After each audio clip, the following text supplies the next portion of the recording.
السلام علیکم، آپ دیکھ رہے ہیں ہورائزن نیوز ایچ ڈی۔ خبر شامل کرتے ہیں ساہیوال سے۔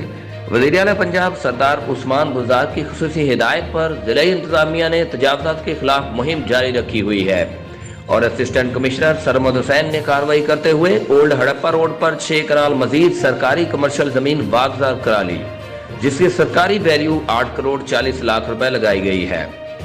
ہمارے نمائندے رانا عثمان کی رپورٹ کے مطابق کمشنر ساہیوال نادر چٹھا تجاوزات کے خلاف جاری اس مہم کی ذاتی طور پر نگرانی کر رہے ہیں اور ان کی واضح ہدایت پر بلا تفریق کارروائی کی جا رہی ہے۔ اسسٹنٹ کمشنر سرمد حسین نے جاری کارروائیوں کی تفصیلات دیتے ہوئے بتایا کہ مذکورہ جگہ پر سالہ سال سے قبضہ کیا ہوا تھا اور بعض نے کرائے پر جگہ دی ہوئی تھی۔